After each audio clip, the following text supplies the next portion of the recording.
P T I دور میں ترقیاتی پروگرام کے پیسے پروپیگنڈے کے لیے استعمال کرنے کا انکشاف۔ اس متعلق موصولہ دستاویز میں بتایا گیا ہے کہ خیبر پختونخوا کے بجٹ میں اس پروجیکٹ کی لاگت 870 ملین روپے رکھی گئی تھی۔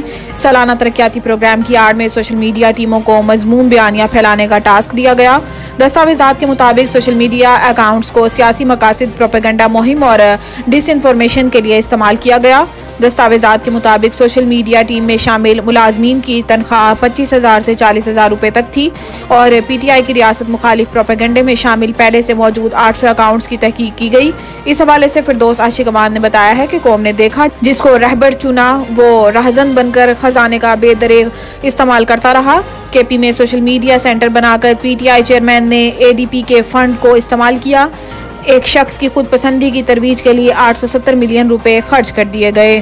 غزہ پر اسرائیلی جارحیت سے شہادتوں کی تعداد 6,000 سے متجاوز۔ عرب میڈیا نے فلسطینی وزارت صحت کا حوالہ دیتے ہوئے بتایا ہے کہ اسرائیلی بمباری سے اب تک 6,055 فلسطینی شہید ہو چکے ہیں، جن میں 50% سے زائد بچے اور خواتین ہیں۔ رپورٹ کے مطابق اسرائیلی جارحیت کے باعث زخمی ہونے والے فلسطینیوں کی تعداد 15,143 تک پہنچ گئی۔ دوسری جانب خبر رساں ادارے رائٹرز کی رپورٹ میں بتایا گیا ہے کہ رات بھر اسرائیل کی جانب سے جنوبی غزہ میں شدید بمباری کی گئی۔ اس بمباری سے ہونے والے جانی نقصان کے بارے میں ابھی تفصیلات سامنے نہیں آئیں۔ سٹینڈ بائی معاہدے کے جائزے کے لیے آئی ایم ایف وفد نومبر میں پاکستان آئے گا۔ آئی ایم ایف نمائندہ ایسٹر پیریز کے مطابق جائزہ مشن کی قیادت نارتھن پورٹر کریں گے۔ جائزہ مشن سٹینڈ بائی معاہدے کے تحت پاکستان کا دورہ کرے گا۔ ذرائع کا کہنا ہے کہ مشن کے دورے کے دوران $3 ارب کے سٹینڈ بائی ارینجمنٹ پروگرام کے تحت معاشی جائزہ لیا جائے گا۔ آئی ایم ایف مشن پہلی سہ-ماہی کی اقتصادی کارکردگی کا جائزہ لے گا۔ آئی ایم ایف کو جولائی تا ستمبر تک معاشی کارکردگی پر بریفنگ دی جائے گی۔ ذرائع کے مطابق جائزہ مشن پاکستان کے اقدامات سے مطمئن ہوا تو قرض کی اگلی قسط جاری کرنے کی سفارش کرے گا۔ جائزہ مشن کی سفارش کی روشنی میں I M F executive board دسمبر میں $31 کروڑ جاری کرنے کی منظوری دے گا۔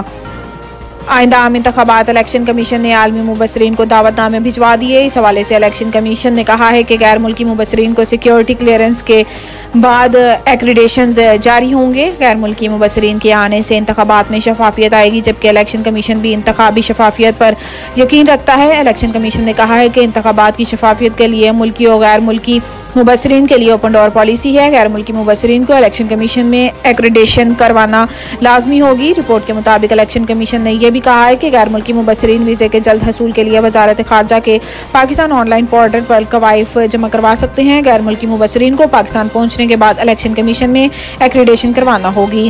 نوید ٹکا شاپ، منشی محلہ چوک۔ نیا انداز، نیا ذائقہ اور معیار ایک ساتھ۔ نوید ٹکا شاپ اپنا پیغام دیتے ہیں، ریٹ وہ جو ہر کسی کی پہنچ میں۔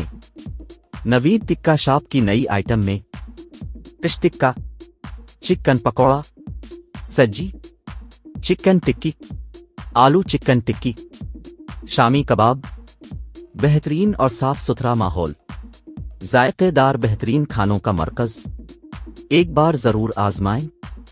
نوید ٹکا شاپ، منشی محلہ چوک، مندی بہاؤدین۔